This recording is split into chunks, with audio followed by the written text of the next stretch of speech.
Hi, how are you today? All right, so we're going to be covering a few different things.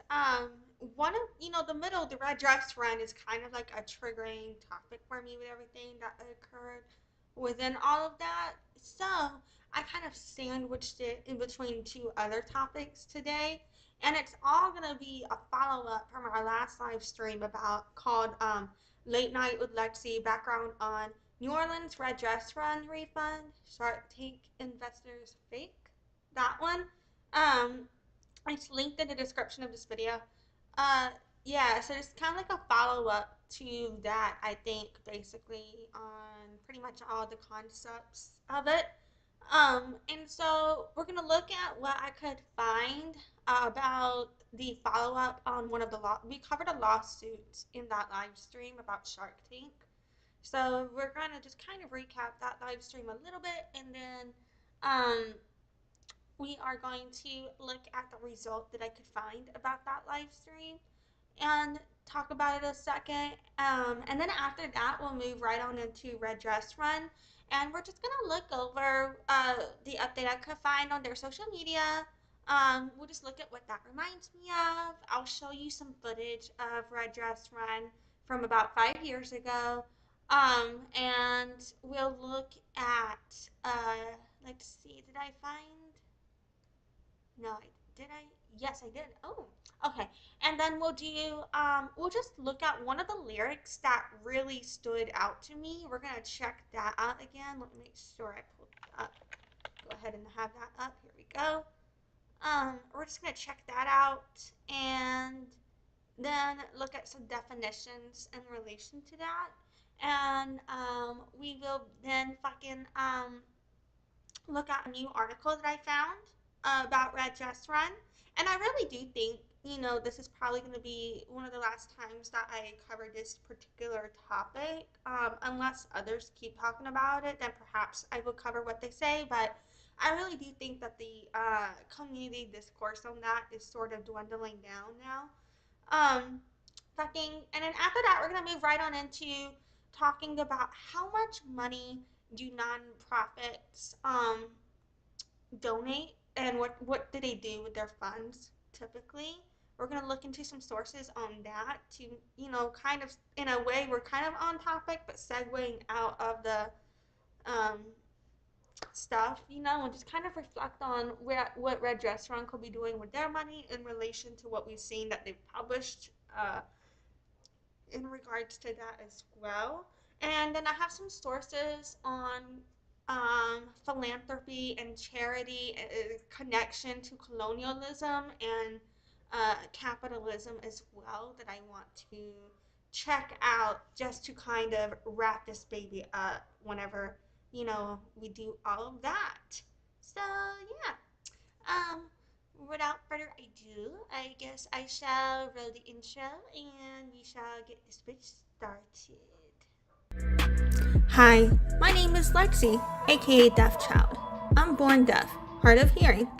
My team was one of the top teams between 2020 and 2024 in New Orleans and Louisiana. I began doing business as Deaf Child in 2013, marketing 2011, and sales 2009.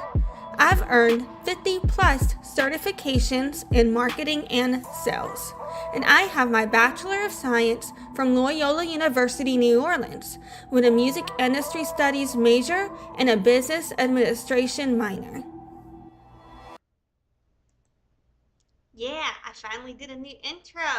I like it. What do you think?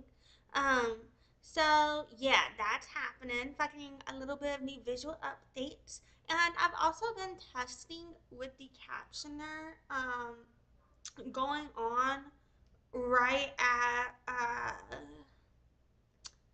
I mean, I can't think. So I used to have the captioner set at a delay, and lately I've been doing it where there's no delay. Not this captioner. It's weird because my screen's right here, but if I point this way because it's flipped, okay. But not this captioner that's like I'm sharing my screen on, but the captioner on YouTube. But yeah, so I stopped doing the delay because then the captioner wasn't aligning with what I was saying while I was saying it. And so, I think that's better. It seems to be going well. Let me know if y'all have any issues and we'll see if we can figure it out. So yeah, that's like a thing that we've been testing. Um, and fucking, I also recently learned, because this does not impact me, and so I had never thought about it before, um, that my visualizers previously could be triggering for people who have things such as, is that ableist to say a thing? To have diagnosis or conditions such as seizures or something like that, the visualizers could be triggering for that. And so I've started putting a flash warning on my visualizers, and I'm gonna keep the flash warnings up. So I apologize, where it's just up there visually before the visualizer begins on text. So yeah, I apologize for not thinking about that. I never had to consider that. It was brought to my attention because one of my friends, she has seizures. She was like, "Lexi, fix your shit." Um, but anyway, so I try to figure that out. I try to add a little text on that. So all of my live streams before, I have no warning that there is a visualizer and that there could be some flashes with that. So I apologize for that. And that's like 40 videos. But what I think I'm going to do is just try and sit down and go leave a comment on each video. Like, warning, there's a flash with the visualizer or something like that. Um, and I've been using the same visualizer for like a buffer if I go on break, as well as after my outro, because the video, like the live stream, sometimes will cut me off, and so I'll be playing like the extra music so I never get cut off now. Um, basically, I think so. Knock on wood. Um, yeah. So back then, anyway, that's a thing. Visualizers, flash warning. I am so sorry about that, y'all. But now I know, and I'm gonna keep the flash warning up. My bad. Your hair looks so great today. Oopsie. Visit my site at noladeafchild.com. Okie dokie. So now just getting started from the last live stream we did, Late Night with Lexi, as I mentioned. In this live stream, I have further sources here where I wanted just to kind of recap what we're discussing today with the Shark Tank lawsuit to begin with. That Shark Tank lawsuit, a lady basically invested, uh, sued investors Kevin O'Leary and Kevin Harrington for fraud, basically saying that it was a crowdfunding scam and all of that. And this live stream, I reviewed two of the articles about it. I went into, I'm not a lawyer, so I don't want to say I explain the full thing, but I went into a bit more detail from what was available to me in the press, but that's what I feel sums it up, these two headlines here. Um, and so today I just wanted to follow up with what I could find on line just about the results. And all I could find was that Kevin O'Leary was dismissed from the fraud lawsuit, but I could not find any updates at all about Kevin Harrington, no matter how much I Googled for that.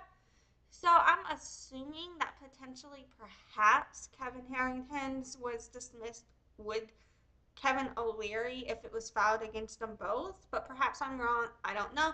But I didn't look at this article yet, so let's check it out. So I'm obviously not going to do this whole allow ads thing. Cause I got my ad blocker up on my Google Chrome. Hell yeah. But what I did do is go ahead and pull up the same article on Microsoft Edge, so we can switch here. Okay. So, fucking on Microsoft Edge here, we've got Shark Tank star Kevin O'Leary dismissed from fraud lawsuit, put out by page6.com. And he was cleared of any wrongdoing and the fraud lawsuit filed against him. And the ruling was made in favor by a Los Angeles Superior Court judge.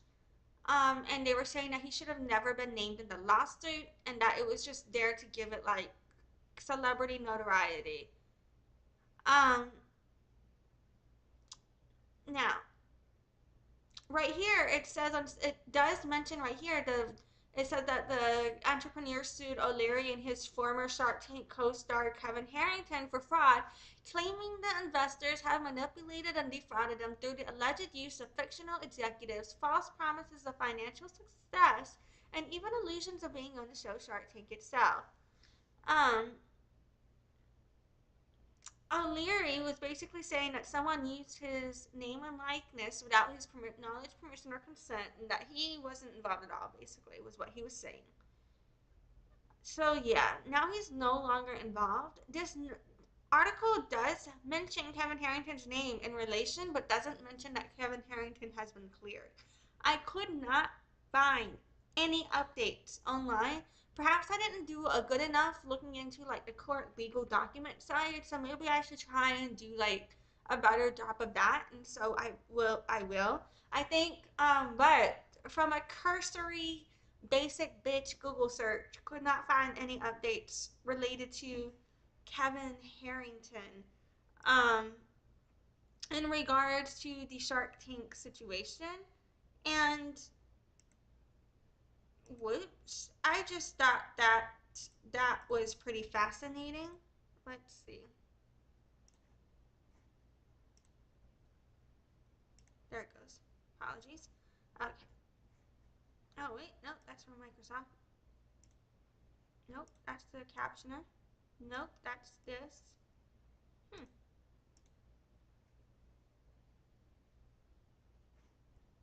For some reason, it's not letting me pull my window back up.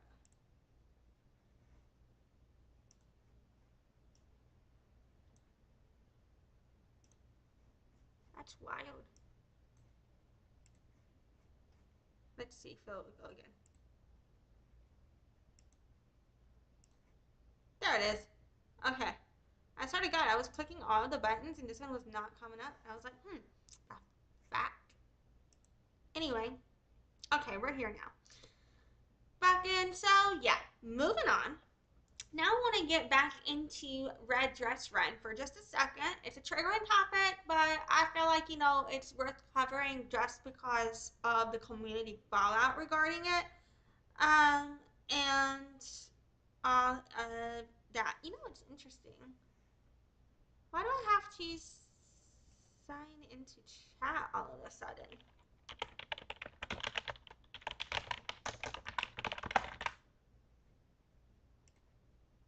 That is interesting.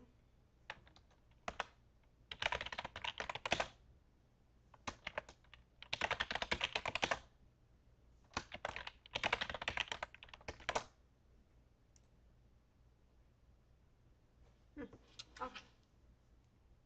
Sorry. Uh, I view my chat. I mean, I can view it through the live stream, but it's a little bit easier for me if I view the chat through, there it is, through my OBS, and it had signed me out for some reason, so I just signed back in. Okay, I apologize, I got distracted. All right, on to Red Dress Run. Fucking, I just wanted to cover, I hadn't seen anything really new online regarding other social commentary about them, but I did fucking see, what I did see is they made a couple of new Facebook posts. And I wonder if, they're paying attention to social commentary about them, because after a bunch of people, like, I know I've made several videos discussing the whitewashed conceptualization of the event, but I've also seen people, um, other people mention it too. And so I do find it interesting that they did happen to put some people of the global majority front and center in their most recent post. I don't want to highlight that too much because I don't want to tokenize them. I feel perhaps I am here, so I apologize if that is harmful of me. But I just do kind of want to reflect on the general social environment that is upheld in this organization, and kind of reflect on that because I do kind of think it matters, and I just can't tell if what I'm observing is a social issue that I'm seeing, or if I'm just internalizing and repeating further whitewash narratives of it. You know what I'm saying? Like, I don't know if I'm making sense, but okay. So that's one thing I noticed with their most recent post today. And then they made another post yesterday with a schedule of events, blah blah blah. And I noticed that, of course, that they got this stuff at Dutch House, which, I just think is pretty interesting. Because what Dutch House has in common with Red Dress Run is they both had a social controversy, and they both tried to get out of their social controversy with the excuse that they don't want to be involved with anything political. But both of them were political in their action, if that makes sense. So yeah, fucking with Red Dress Run, they posted a picture where it's got everybody.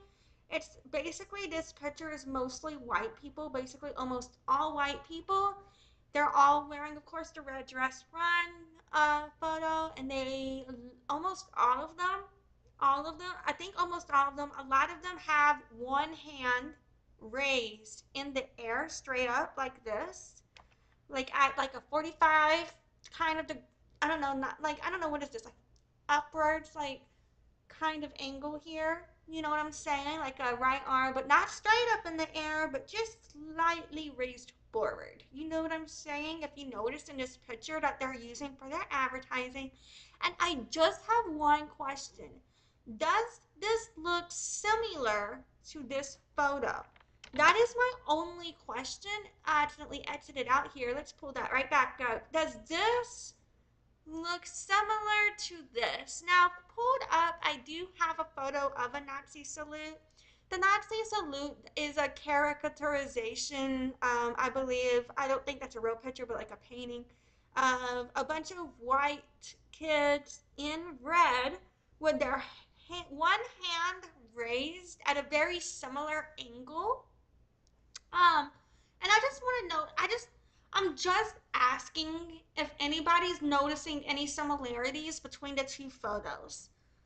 That's all I want to say, and that's all I want to ask. That's all I want to know. That's all I'm asking is, are there similarities between that marketing photo and the Nazi salute? You can answer that for yourself. You can think for yourself how you feel about that. I think you might know how I feel about that, but that's just an opinion. Um, it's not based on, I'm not here to make any associations. I'm just here to question if two images look alike. And that is all. Now, I also wanted just to kind of look at real quick a little video of Red Dress Run. This this is the video. This video is from NewOrleansLocal.com and on YouTube here, and it is on Bourbon Street.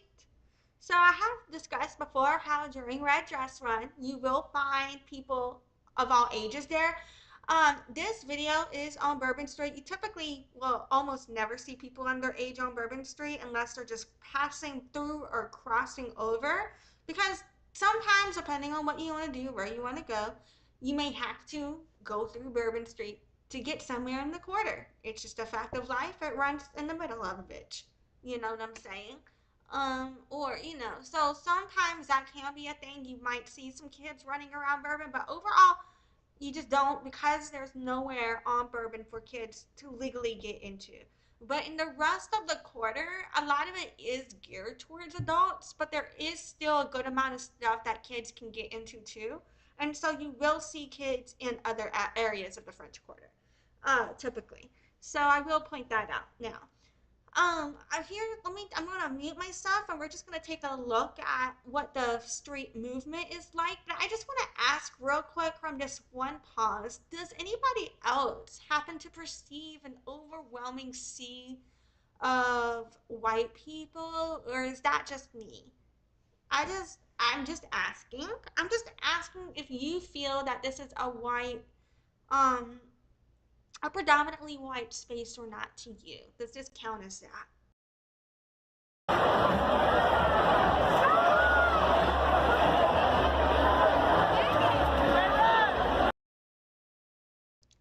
Now, in reflection of whether or not this is a predominantly white space, I also would like you to reflect on do you feel that predominantly white spaces have the means and the motivation and the understanding to perpetuate white supremacist concepts? Just a question. It's just a question.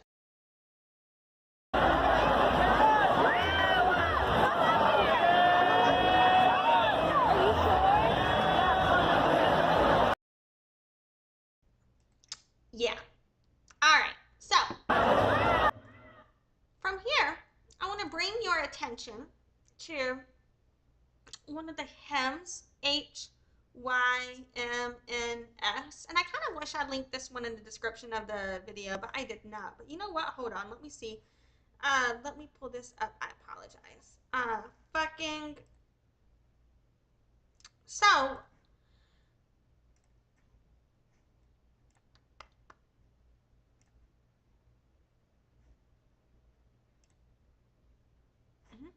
okay. Alrighty, my bad. Common. They have another. Oops. Accidentally hit play there.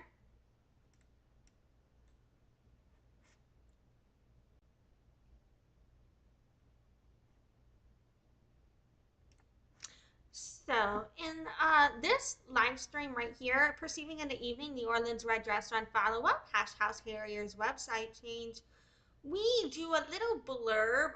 We do a hem hash reaction. Now, in that hem hash reaction, I highlight the lyrics that we're about to look at now. At the 43:30 mark is where I first noticed that here.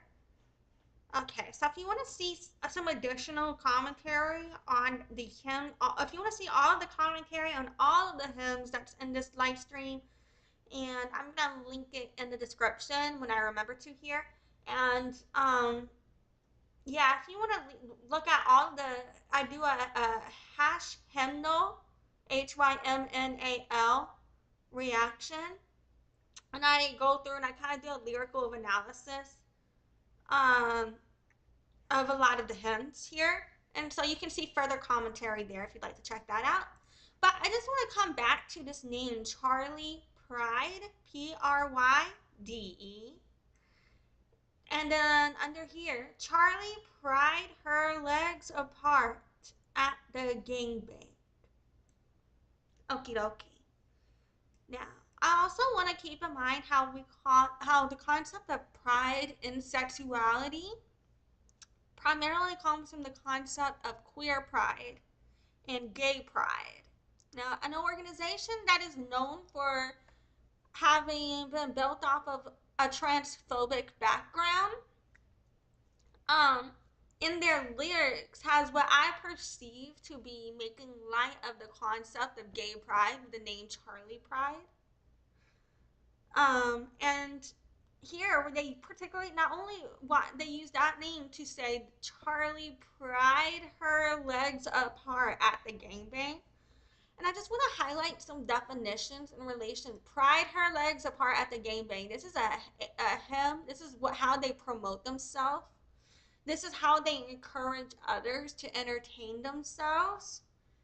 And they think that if you are offended about, they basically say if you are offended about prying legs apart, about laughing about prying someone's legs apart, move on somewhere else.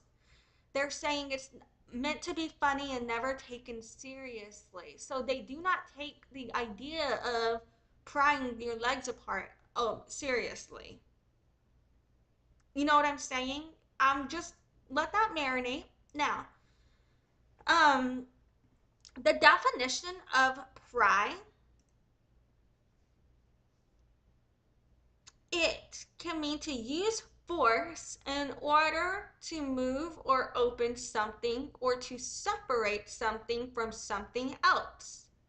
Obtain something from someone with effort or difficulty. The definition of rape is sexual intercourse or other forms of sexual penetration carried out against the person without their consent. Okay? Right here, it includes a definition of carried out forcibly or under threat or injury against a person's will. Okay? All right. Okie dokie. Definition of sexual assault. Sexual contact or behavior that occurs without explicit consent of the victim. Alrighty. Okay. If you have to force someone's legs open, they did not consent. And thinking it's funny. What's funny? What in the fuck is funny about the concept of raping someone? I will never know. And I will never feel safe around people who think that's funny or who don't take it seriously. Okie dokie. Now, on to the new live stream coverage of My apologies, we're doing a live stream. On to the new media coverage, the new whatever. Oh, I just realized it's another one that wants me to do an ad blocker. Yeah, fuck that. Okie dokie. Let me pull out my Microsoft Edge here. Doom, doom, doom, doom, doom. So, fucking.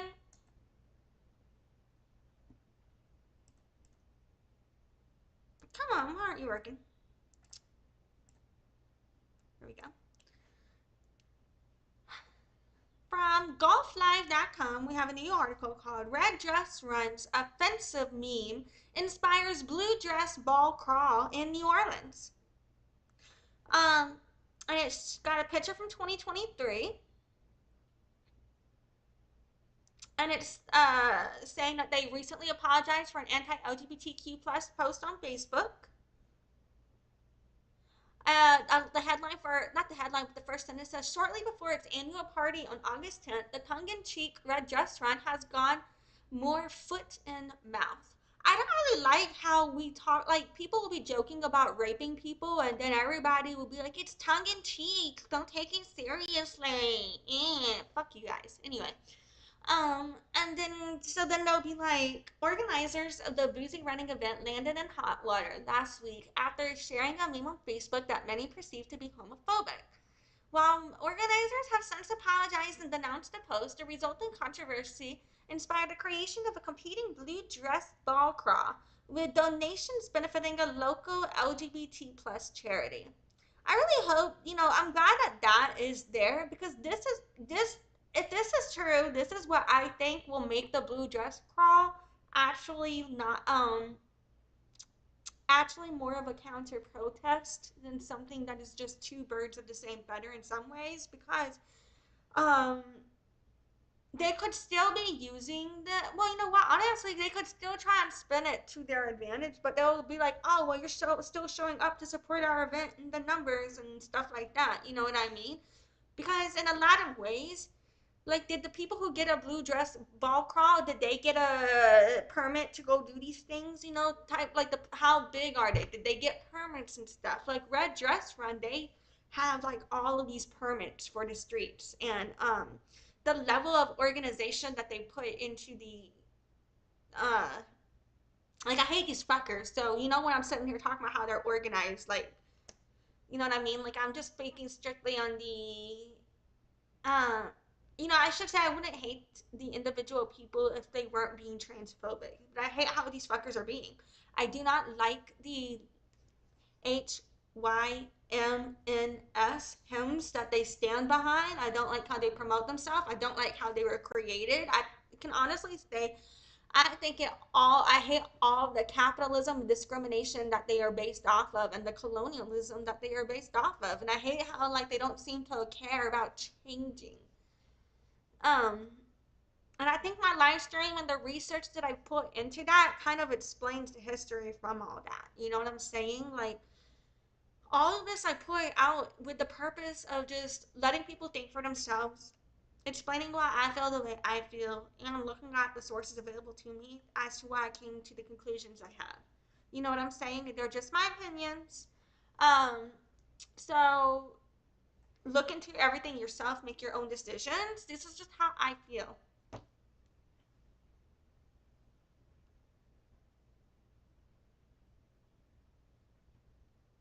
So, yeah, I mean, I still do kind of have concerns about if, like I said, the blue dress ball is like a perpetuation of the red dress run in some ways, like if it's just upholding the problematicness. But I haven't really processed that enough to fully articulate why I feel that way. I just have that feeling. You know what I'm saying? So yeah. But so moving on from there, I figure we're gonna get into talking just a bit about in terms of nonprofit spending, where does the money go? So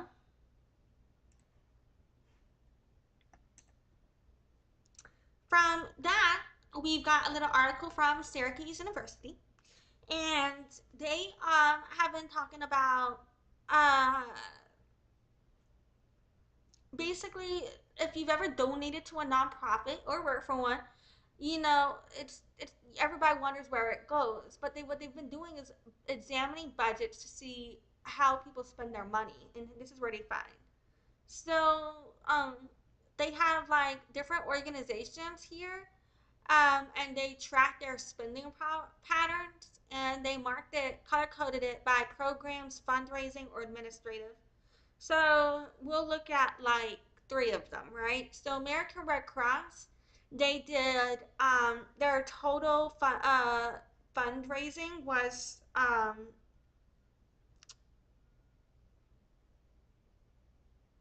oh, not fundraising. I apologize. Their total spend was 3,047,227,207. I apologize. I'm not used to looking at that big of numbers. Okay, so fucking and what year is this from? Does that tell me? 2015. This is from 2015, guys. They spent 90% of that on programs, 6% of that on fundraising, and 3.5% of that on administrative. The Smithsonian Institute, 1,173,081,322. They spent 78% on programs, 18.5% on fundraising, administrative, I apologize, and 3.4% on fundraising. And then like Save the Children, 671,540,517. They spent 89.63% on programs, 5.59% on fundraising, and 4.77% on administrative. Um, so yeah, so I'm assuming administrators how much they spend on overhead and labor, and I'm assuming that programs is how much they put into what they're doing the charity for, and I'm assuming that fundraising is how much they spend on getting more money to put into the charity, but perhaps I'm wrong. But those are assumptions. So yeah, and now they're explaining that. Let's see. They're saying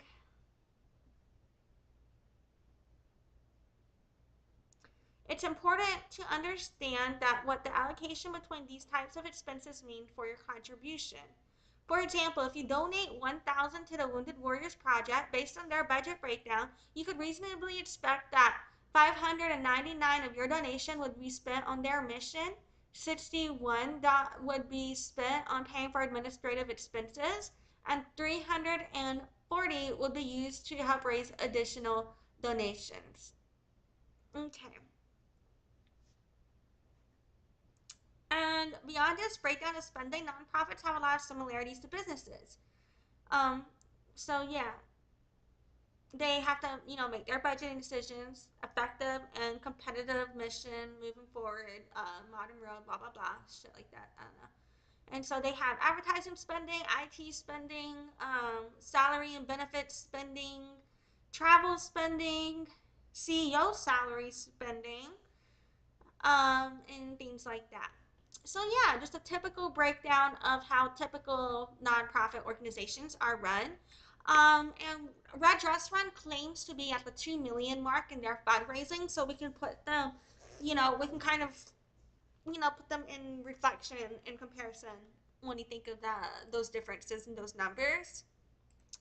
We also have a different article here called "Are You Misappropriating Your Nonprofit's Funds? A Look at Restricted Donations." And I just thought this was like an interesting little thing to look at, because it's kind of about how you should be handling your money wisely, and could you be misappropriating funds without realizing it.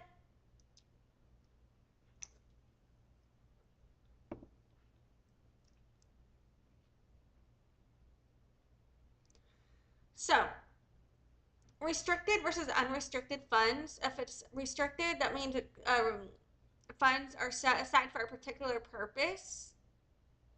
And if it's unrestricted, they don't have strings attached, and they can be used for whatever purposes the nonprofit deems necessary. I do think it's just important to note, to consider, because do we know if Red Dress Run, if their allocation of the funds are restricted or unrestricted?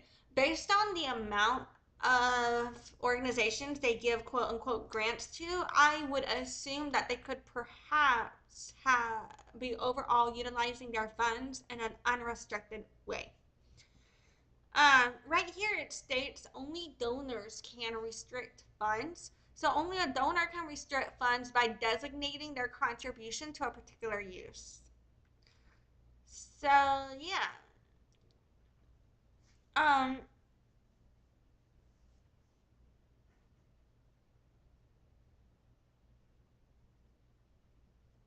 and then they're just explaining also that there's a difference between you restricting a use of your funds versus restricted funds. You can restrict your funds all you want, but a restricted fund in terms of nonprofits, as far as the law is concerned, is referring to what a donor is restricting your funds for, in my interpretation of this information. Um, so yeah. And I think that's also another way, people can think on how to, because on certain levels, because we are all like within, if we want to quote Kamala Harris,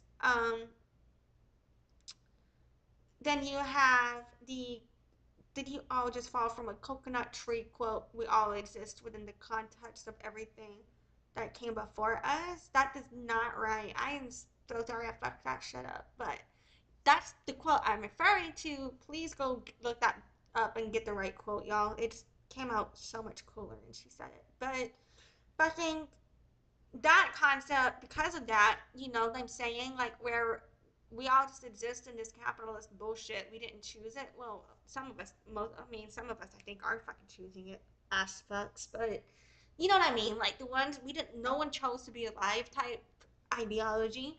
Um, like we all just exist within this shit. So what do we do within this hellscape we exist in? How can we make change? Well, perhaps restricting our funds when we donate money is one.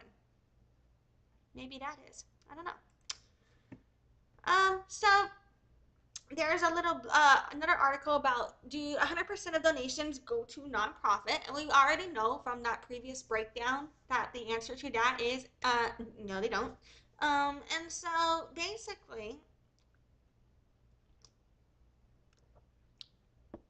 it's just reminding us about how corporate giving works, and it's just talking about how charitable funds are distributed between companies and vendors, and things like that.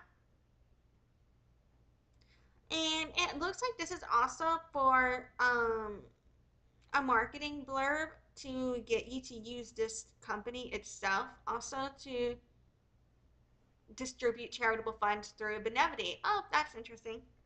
And this is why I should vet my sources. But you know what? I honestly think it's a good thing I don't vet my sources, because it keeps me from staying from like, because even though I can be biased with my opinions and ideology on how I feel about things, the fact that I will be pulling up sources, on a certain level, I will vet them, but on another level, I don't. Like, if I vet them, like, if I know it's unreliable, I don't use it, but I will comment on sources, whether I know it's reliable or not, um, just for the sake of presenting different information. Because if I'm sticking only to what I agree with my sources, then I'm not providing a full picture, in my opinion. I don't know if that makes sense. Like sometimes I feel like the concept of bringing up different opinions is just used to allow someone to be problematic, and that I disagree with. You know what I mean? But on another level, it's like if you try to act like those opinions aren't there, are you doing any good if you're not preparing yourself for how to deal with those problems? You know what I mean? Um. So yeah, back in. How much money can nonprofits keep is another source we got here. And let's see, we got oh yeah, all right. And fucking it's also just kind of reiterating what we've been discussing about how nonprofits can have different sources of revenue, um, from like individual giving to corporate sponsorships to public grants to private grants. Um, and it is talking about how much money can nonprofits keep. The short answer is that there is no limit to the amount of money nonprofits can keep in reserves. And as long as it's proved that the funds are being used to advance the nonprofit's mission, then the money can be directed as the nonprofit wishes. While nonprofits can certainly obtain unrestricted funds that they can use how they see fit, that does not mean that nonprofits can use donations or funding for literally anything. Organizations need to prove that donors are giving money to a specific cause or mission and that those funds are being used to further that mission. Knowing how expensive it is to put on an event as big as Red Dress Run, because I've done events myself, I know how expensive that shit is. I am curious as to how much money Red Dress Run is spending in relation to how much they are donating in order to fundraise through that event. You know what I'm saying? Um, so yeah, according to industry best practices, they should keep approximately 3 to 6 months operating expenses and reserves. That makes sense. So yeah, and then there's different internal policies regarding the money as well, which I'm not going to get into. But yeah, so last blurb here on what percentage of donations go to charity. Um, you know, it's this one is just kind of thinking about how can you be sure the nonprofit organization will use your money properly, and it leads with to do your research before donating. And on that note, I just want to say like because when we reflect on how the percentage breakdown of the funds go when you're giving to nonprofits versus when you could have just given to a charity directly yourself, whenever you are giving money to nonprofits, you are then upholding their ability to be in existence. So I think having value alignment and looking into what is the nonprofit perpetuating that you're giving your money to will keep you on track, I think, because like when you grow up in this environment where everybody's like, let's go party, they don't think about what you're partying for, so you just grow up going to these events and you don't think about where is the money going. People are like, it's for the charity, and if, I think when those issues don't impact you, it's way easier to get it in your head that you're doing something good for others by throwing your money somewhere versus paying attention to how does money perpetuate disparity, you know? But yeah, fucking there's this article says it's useful to focus on true indicators of a nonprofit's performance: transparency, governance, leadership, and results. And so when we reflect on the performance of Red Dress Run, I would say transparency, leadership, and governance and results are areas, in my opinion, where they fall flat when it comes to upholding community. So yeah. Um, let's just go over some key stats and facts real quick. The following information from the Overhead Myth website shows that the overhead ratio is imprecise and inaccurate when it comes to measuring a nonprofit's true performance. 37% of nonprofit organizations with private contributions of 50,000 or more reported no fundraising or special event costs on their 2000 Internal Revenue Service Form 990. Well, we know that Red Dress Run must have licensing to shut off the streets the way they do. So, in my opinion, we know that they're out on that. They definitely have special event costs. So, nearly 13% of operating public charities reported spending nothing for management and general expenses. I would be very surprised if they weren't paying themselves. And further scrutiny found that 75 to 85% of these organizations were incorrectly reporting the costs associated with grants. I would not be surprised if they weren't correctly reporting the costs with their grants. A 2006 Compass Point nonprofit services study of nearly 2,000 nonprofit executives in 8 metropolitan areas revealed that receiving general operating support played a major role in reducing burnout and stress among executive directors. You know, that makes sense. Typically, when you have other bitches work for you, then you're not as stressed out. In 2011, the charities which Give Well reviewed and recommended had higher overhead than the charities they reviewed and didn't recommend. 11.5% versus 10.5%. Interesting. So the higher overhead, the higher support there is to execute, I guess? I don't know. Alrighty, now let's move on to considering decolonizing in regards to how I believe charity upholds colonialism and capitalism. So, we got an article here called Decolonizing Philanthropy. It's from conceptual apprehension to functional progress. And it says, though the term is increasingly bandied around, what does decolonizing philanthropy mean and how does it work? Reading the term decolonizing philanthropy is likely to evoke mixed feelings. Some may feel energized or hopeful, while to others the idea might cause feelings of frustration, apprehension, or discomfort. This special feature presents contributors from philanthropic practice and scholarship with an important opportunity to not only unpack the concept of decolonizing philanthropy, but to highlight what best practice in this space looks like. Okay. And right here, they talk about, as guest editors from the academic sector, we also aim to use this space to demystify the often unwieldy conceptualization of decolonized philanthropy. Indeed, many in the sector, from elite donors down to grassroots community organizations, may be practicing decolonized forms of philanthropy unknowingly. But primarily, we aim to inform and stimulate further dialogue around the issue, as it is an essential step towards a broader paradigm shift in the sector.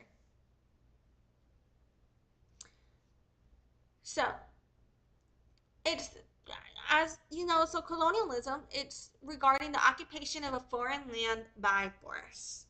So, as we all know, the United States is occupying a foreign land by force. Like, this is an illegal country. We should not exist. You know what I'm saying? We are occupying native lands by force. And what's really important is tribal sovereignty, right? Um, and so nowadays, the colonial relics that must be undone are societal, economic, and often psychological. Philanthropy operates within and through these residual structures, and its role and immense power is being challenged. Right.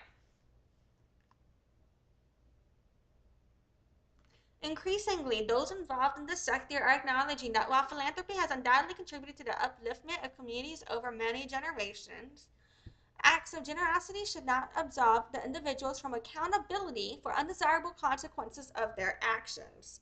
Boop. And a lot of times, I feel like the charity will be supporting the community that's harming other communities. And then they'll be like, well, look, we're doing good things for ourselves. So it's fine if we keep harming others. You know what I mean? And we saw that through Red Dress Run.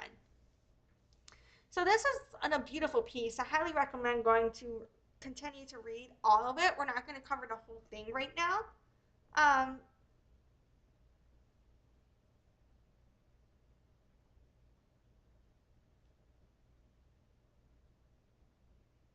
but let's see how it concludes. Oh, so it's got 4 steps here for decolonizing philanthropy. And then, so yeah, let's read these 4 steps and the conclusion. So, 1, empower the communities.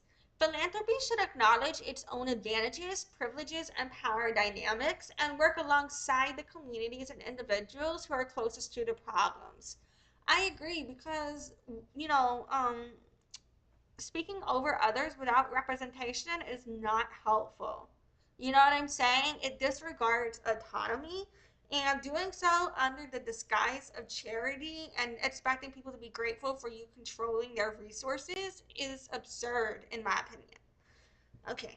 2, focus on the historically marginalized groups. Decolonizing philanthropy must involve an intersectional lens that takes into account issues of gender, age, caste, religion, and ethnicity. Yes, and disability as well, in my opinion.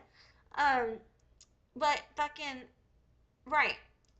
And to me, I feel like that's another issue I have with like intersectionality. I understand when it comes to decolonizing because we all have to decolonize in some way due to not having lived experiences of others. We're always going to have to work on intersectionality and anti-discrimination as human beings, in my opinion. But on another level, it's like yeah, I don't feel like enough people give a fuck at all about intersectionality. And I see so many people tokenize their own ways they're marginalized or discriminated against in order to perpetuate discrimination against others. And I find that harmful as shit too. So, number 3, internal diversity and transparency. Philanthropists and funders can begin the broader decolonizing process by looking internally. Are grantees and local communities involved in the funders' decision making? If not, creating a space within the foundation's governance structures for diverse local voices is a crucial first step. Right. Because like making decisions for others without allowing them to represent themselves is harmful. It's only perpetuating the colonial dynamic. It's not allowing people to have autonomy and to think for themselves, and it's not giving people the freedom to decide what is best for them with the resources available to them. Number 4, trust the process without controlling it. While working towards long-term social transformation through trust, partnership, and flexibility is not an easy process, philanthropists can use these opportunities to create collaborative and horizontal relationships with communities they support. Communities are most affected by social inequities. I agree. And I think that one thing people need to get over with donations is the idea of, well, it's my money, so I can decide what they do with it. No, if you donate the money, it's a gift. You know what I mean? If you're donating to an individuals of a community, it's for them to decide what to do with. If you're a taxpayer giving your money to a nonprofit and you want that nonprofit to do something specific with that money, that is totally different because that there's a difference between ensuring that a nonprofit follows through on their mission versus controlling the autonomy of human beings and communities. You know what I'm saying? So yeah. And then we'll just move on here to a little article called For Love, Charity Washing, Colonialism, Fascism, and Genocide.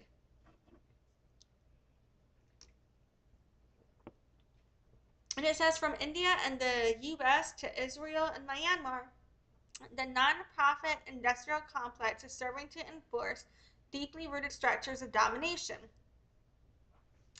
And one thing that US and Israel have in common is they're both settler colonial genocide states. You know what I mean? So, in the name of charity, the Jewish National Fund of Israel is buying up Palestinian land in the West Bank for colonial settlements and calling it environmentalism. Ugh.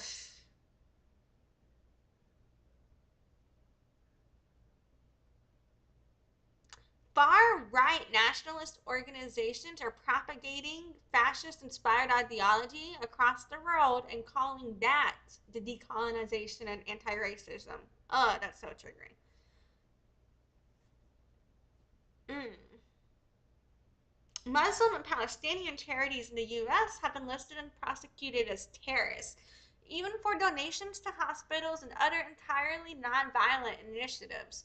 Those promoting violence against Muslims and Palestinians continue to be subsidized by tax exemptions from the state. Yikes. Such absurdities expose the contradictions of the nonprofit industrial complex, which, like the military industrial and prison industrial complexes, serve to enforce deeply rooted structures of domination. The difference is that nonprofit version operates under the mantle of benevolence and love, love being the literal translation of the Latin term caritas, from which the word charity is derived. Oh, damn, they went to etymology. They're like, let's get into the root of the problem. We're not really going to get into the root of the problem. We're getting into the root of this word. I love it. Philanthropy is the private allocation of stolen social wages. Damn, I love that. An eminent American abolitionist scholar, Ruth Wilson Gilmore, has observed. In fact, as Gilmore points out, the wealth redistributed through philanthropy is actually twice stolen. Profit sheltered from B, taxes. When it comes to the U.S. empire of charity, one might even say thrice stolen, considering the foundation of the American state on the theft of indigenous lands. Another genocidal enterprise that self-righteously framed itself as a charitable undertaking. This article is amazing. Claps for them, not me. Anyway, sorry, I'm fucking weird. For instance, the American branch of the Jewish National Fund openly advertises its role in constructing projects in the settlement cluster of, I apologize, I don't know how to say this. Well, if they're a settlement cluster, I guess it doesn't matter. Gush Etzion? Oh, fuck them, anyway. Yet it somehow simultaneously maintains that it is not involved in any settlement building and never has been. Wow. Perhaps the confusion stems from the organization's idiosyncratic definition of the Green Line, the line demarcating Israel from the occupied Palestinian territories, which the JNF-USA once bizarrely stated refers to the millions of trees JNF planted there. What the fuck?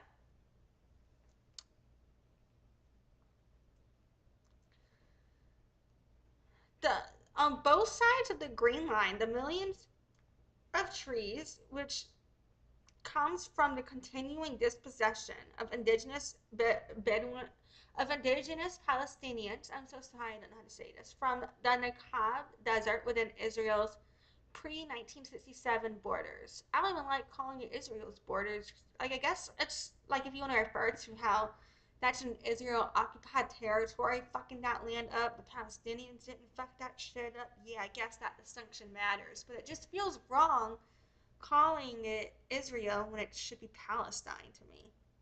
Um, so yeah. This article is linked in the description. Moving on. We have another article here about how philanthropy's role in settler colonialism. And it discusses the further light on the experiences of Native American nonprofit leaders when it comes to interactions with funders across the United States.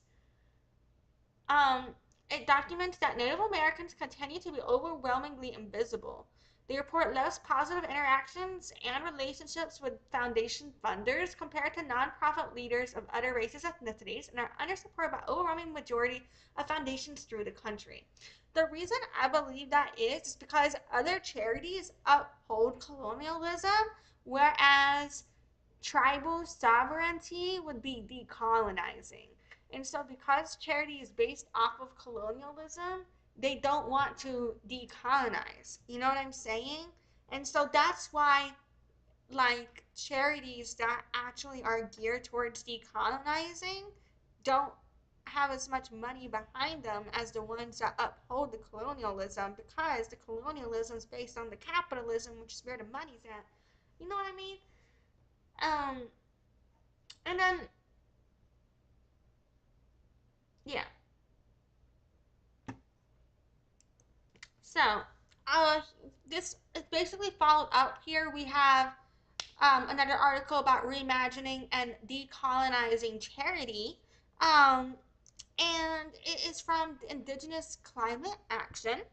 And they talk about seeing decolonization as a verb, with action and choice intersecting directly with the structures of colonialism, culturally, socially, and physically, involving actively harming the health and well-being of indigenous rights and ways of knowing. So yeah, they're saying that decolonization is not a predetermined outcome or a rigid way of being, but rather a set of relational, spiritual, and intentional actions which allow for humanity, healing, and justice to come together and directly support benefits for Indigenous community members as well as Black and other community members who have been structurally marginalized by systems of white supremacy. I love this. Right here it says harm and settler colonial charity models. Colonization and white supremacy are pervasive in everything, not the least of which is the charitable industrial complex. In so-called Canada, the relationships between the charitable sector and the enabling of colonial infrastructure to promote settler colonialism is well established. Settler-led charitable structures provide a band-aid solution and emotional outlet for settler guilt without fully addressing the root of causes of inequities in our territories. In most cases, these charities further uphold colonial frameworks and systems which allow settlers to continue to profit off stolen land and the suffering of Indigenous and Black, Indigenous, people of color communities. Yeah. And here at the end, one of their statements here: will Indigenous peoples be allowed the self-determination to steward their own resources or continue to be financially controlled by external colonial structures? Boom. Mic drop. If we don't have tribal sovereignty, if we're not doing land back, charity doesn't mean shit to me. It's just upholding colonialism and disparity, in my opinion.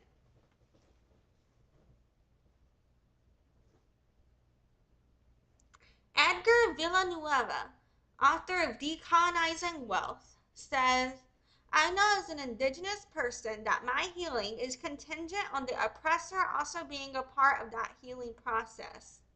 I can heal on my own, but so far we can't heal as a community at large until we are all engaged in decolonization.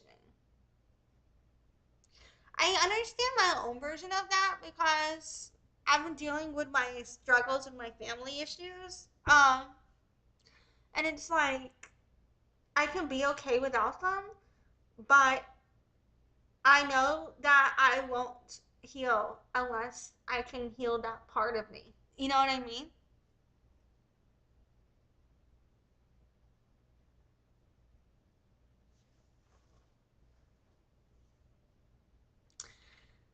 And then it says reflections on the International Day of Charity.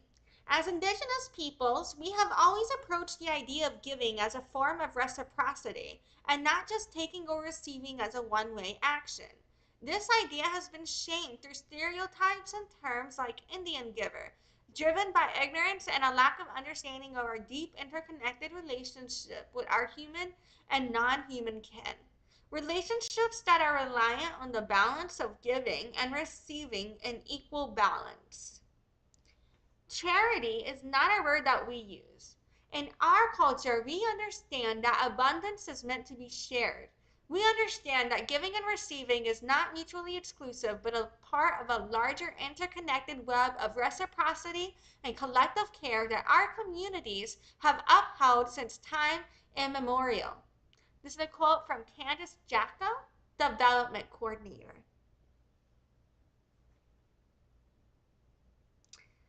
Because of these deep differences in our worldviews and ways of being, settler-led charitable frameworks have never and will never work for us.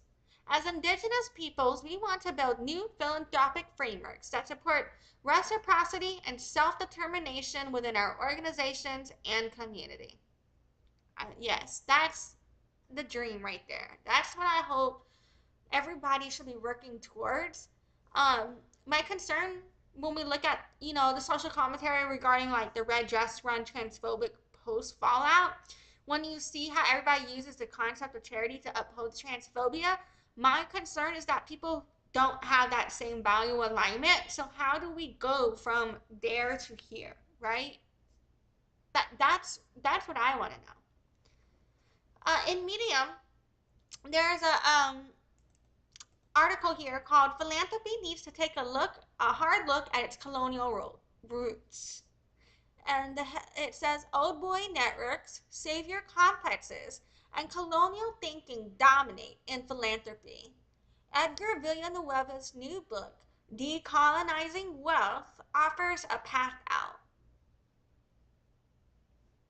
And let's just read the beginning and the end here because this next article here is also on decolonizing wealth. And so we've been talking about this little concept for three little articles here. So the beginning here, it says, there is a lot of spirited debate about these days about philanthropy's failures and opportunities. Author and muckraker Anand Giridharadas, I'm so sorry if I said that wrong. I'm assuming I did say that wrong. I apologize. Is walking off sets. Amazon CEO Jeff Bezos' announcement about his new philanthropic efforts were met with a heap of criticism about his labor practices from both inside and outside the company. And the Charity Defense Council continues trying to convince funders that inadequate resources are not the path to global transformation. For a sector that has historically comported itself with a quiet, polite, one might even say avoidant decorum, it seems the white gloves are finally coming off. And then let's check out the end here. Oh, the end doesn't,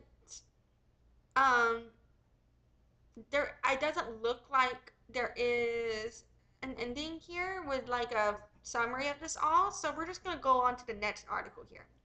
This looks like it has an interview with Edgar Villanueva. It's linked in the description of the video if you want to check that out. So from here, we have a book called Changing the Book. We have an article here, Changing the Field of Philanthropy. And it's talking about taking a closer look at charitable giving, how we give, why we give, and what it says about the economy. Edgar Villanueva said, we see within philanthropy, and even within our broader economic system, remnants of our history of colonization. He argues that not only how the philanthropic money was made, but also decisions on how it's allocated and who gets to make those decisions are all steeped in colonialism. Frameworks that are inherent of that history, extracting, dividing, controlling, exploiting.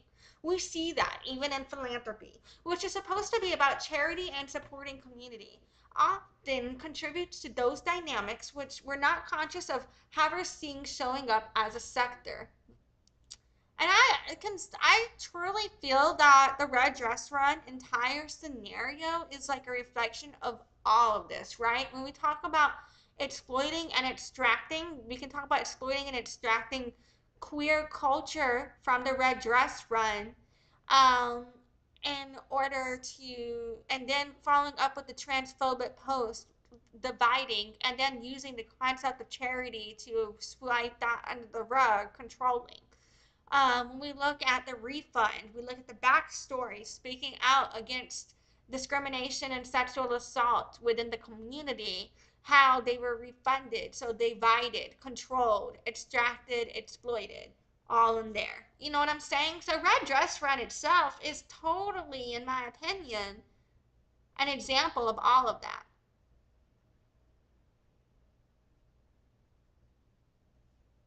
And in this, it ends with a quote. We've got to see more, we've got to move serious capital into communities of color if we're going to see change in the economy. If we're going to if we're going to change an opportunity for people of color. So yeah. And from here I just want to wrap up by looking at um, this video from Anirudh Suri, called Parallels Between Venture Colonialism and Venture Capitalism, featuring Phil Stern. So to make sure I've got some closed captions on here, we're going to watch this at 2x speed. The original video is linked in the description here, and we're just going to reflect on this, watch this, and think about it for a second. So let's start with the theme of venture colonialism that you cover in your book. I think that, as someone who's been in the venture capital world for the last decade or so, as I was researching for my own book, The Greater Game, and I came across these terms, the adventure capitalists of the day, and those early ships were going out to explore new lands. And I looked at the structures in which the queen or the kings that were sometimes shareholders in these exploratory ships would structure their relationships with the ones who actually went out there, seem to have lots of parallels, if I may say, with the way the venture capital industry today is structured. And so that I remember really piqued my curiosity. And then, of course, you talk about this as venture colonialism, corporate colonialism, and various other such concepts. So why don't you actually start off and tell us a little bit about venture colonialism as the way you've defined it in your book, Empire Incomplete? Yeah, thanks. It's a great place to start, and I'm glad you noticed that concept. So there's maybe say there's two, maybe three ways that we might think about this idea. And let's just reflect here. We're thinking about the concept of how capitalism, colonialism, and charity upholds imperialism, right? And so when we reflect on how it upholds imperialism, remember the answer is it's rooted in imperialism. That's how it began. That's why it exists. That's why it is. You know what I'm saying? And that's what I had to process. Like, that's what this live stream was for me, is processing that concept fully. You know what I'm saying? So yeah, let me know if you processed anything about this shit. First is I was trying to find a way, the book covers about 400 years of history in different proportions, and I was trying to find a way to think about how we glue them together. So the first one thing I want to point out is the term is meant to harken back to an earlier period in the 16th and 17th centuries where the book starts. What we might call today an investment or shareholding, or the kinds of words we come to use in the modern world, one of the more common terms that people would recognize in the 16th or 17th century would have been an adventure. A venture or an adventure. I'm adventuring my capital. I'm an adventurer in a company, that sort of thing. It was even in the names of the companies, the Merchant Adventurers of England, for example, or the Russia company, the Muscovy company, whose original first name was the Merchant Adventurers for the discovery of regions, islands, dominions, and places unknown, right? Something like that. I might have gotten those jumbled up, but we make a mistake if we think what they meant was something like a swashbuckling quest or something we might think of as an adventure today, a sort of Lord of the Rings sort of thing or something like that. What they meant was risk, right? They meant they were venturing their capital and often their persons, the people, their very lives, but they were risking them for returns. And so I wanted to sort of think about the idea that a lot of this the foundations for the kind of colonial enterprise involve people from a variety of aspects of civil society, both within the state and outside the state, undertaking these ventures, and through the double meaning, through these kinds of companies, which you might think of as venturers or merchant venturers or merchant adventurers, that sort of thing. But I guess the other reason that the term appealed to me, I was thinking about it in this way, is that it also helps us to remember that the argument of the book, which is that for colonialism to happen, there has to be multiple and oftentimes contradictory impulses or motivations, right? So venture colonialism. So basically, they're just kind of saying that the venture colonialism and venture capitalism are tied together, in my understanding, interpretation of what this conversation is. Is not venture capitalism per se. You've been in venture capitalism. I haven't, so you can dispute me on this, but I think a lot of people would sort of think about venture capitalism in a passive way as just being about returns on financial returns on investment in some ways. But I know that actually that's not true. That there's venture capitalism with ethical and political and other kinds of motivations, environmental, these sorts of things. But I don't know that it sort of hits people immediately. So venture colonialism meant to suggest that we need to remember that these companies, merchants, government officials, many other sometimes philosophers got involved in these projects for a range of reasons. Some were in it for what you might think of as commercial returns. Some were in it for religious purposes, or some were for political purposes. There's some companies in my book that seem to be driven by people's philosophical. also really like how he's talking about how every person has different means and motives and incentives their um, behind their ambitions with these organizations and charities and structures. I think that's interesting to consider as well because, I kind of been thinking of it on a rigid sense as like greed and money. But when you factor in now, it's more than just money. There's also power dynamics and social dynamics at play, and social issues. That's also a good reminder here too. Like it's all rooted. Like money is the heart of the evil, in my opinion, with parts of it. But like it's also like, how is money evil? Money is just a tool. It's the people. It's like the social issues, right? I don't know if I'm making sense. Programs. I say in the book, there's a fair number of people who are invested because they like to gamble or they're socially connected to other people who are investing, that sort of thing. So the idea is venture colonialism is neither venture capitalism nor colonial venture. It's something in between, and it makes you kind of think a little bit about not coming to the past with our present assumptions and then coming back to the present, having looked at the past, to think maybe our assumptions are wrong about how this works. If that makes sense. Yeah, I think that's interesting because I don't know, like, I haven't read the book, so I don't know if I agree or disagree with where this guy is going or not. I just think that what he's saying is very interesting to think about in relation to how capitalism and colonialism form together. You know what I'm saying? Because it's when we put that in relationship to charity and we think about how did all of this form around the same time and how is that used in the building of America and how does this tie back into like dominance, even in my opinion kind of goes back to the concept of like manifest destiny where people are like we have this divine right, you know what I'm saying? But then when we go into charity we're like, well, we're helping those less fortunate. And it kind of like when you up we it's all started with the whole like we are holier than thou, we're better than you, and it kind of upholds this status quo even on that level. You know what I mean? For me, it's like on every aspect. So yeah, we talked about a lot today. And so from here, I just kind of want to reflect on marinating on everything that we covered. Just gonna kind of do like a little bit of a recap here for the full live stream. So we began with our Shark Tank lawsuit follow up, and what we realized was I couldn't find shit about Kevin Harrington. Is that his fucking name? But Kevin O'Leary was dismissed from that lawsuit. So we know that. That's what we know. And then from there, we moved on into the Red Dress Run Transphobic Post Update. And I just didn't see too much more information regarding social commentary on Facebook or Reddit, so I didn't bother bringing that up again. But I did think that one of their more recent social media posts really did remind me of another photo that I saw regarding a Nazi salute. Totally understand if you agree or disagree with me on that. And I also just really wanted to really point out that one um, lyric in their hymn, HYMN, that really stood out to me and kind of bothered me. I just kind of want to like reflect on that. Let that marinate. Do you think that is rape culture or not? I kind of do. I mean, I definitely do. And then we went over the new article from Gulf Live about the blue dress ball alternative because of the controversial red dress run Facebook post. And what I will say is I do hope that they actually are giving money to queer organizations. Perhaps there will be something positive with that. And perhaps if the right people are in charge of allocating those funds, it may potentially be doing our part to alleviate issues with income disparity and colonialism instead of contributing to it, right? And so from there, we really went into kind of like how much do nonprofits spend in general in their organizations on things? How much do they actually donate and put into programs? Where does the money go?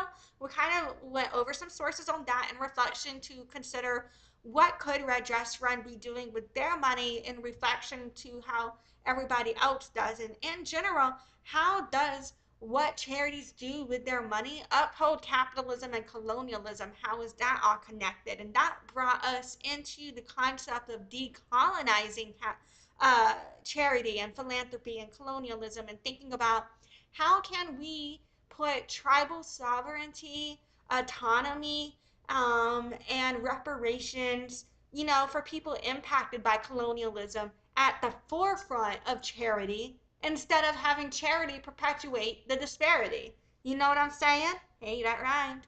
But yeah, fucking, so that's what today's live stream was really all about, was just reflecting on value alignment in business, thinking about what are safe spaces for us and how can we be safe spaces for other people. You know what I mean?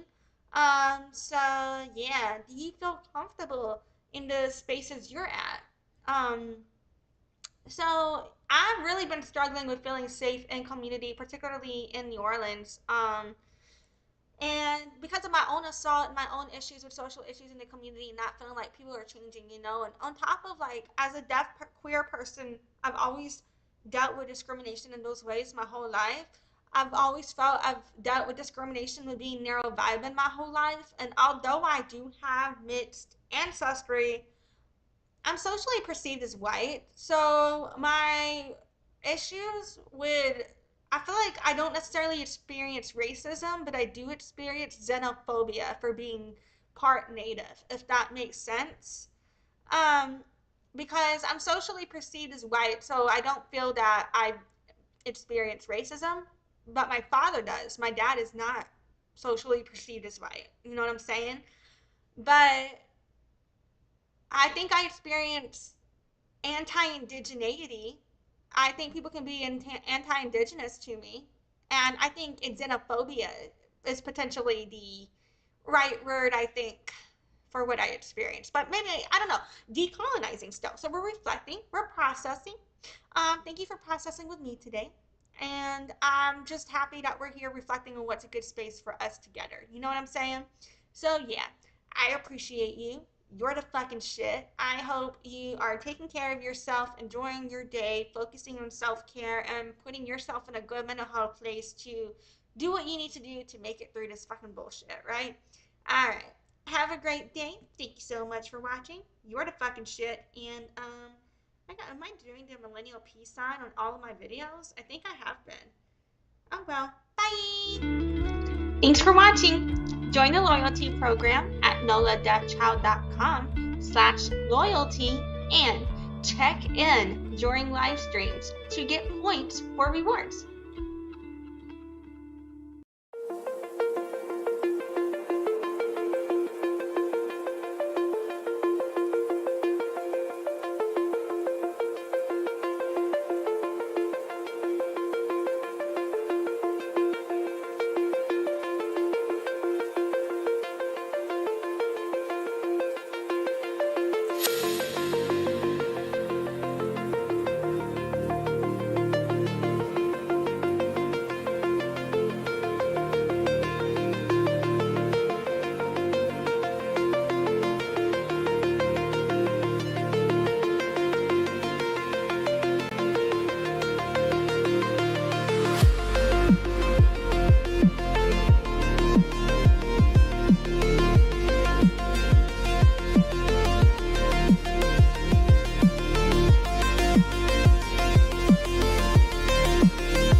refund.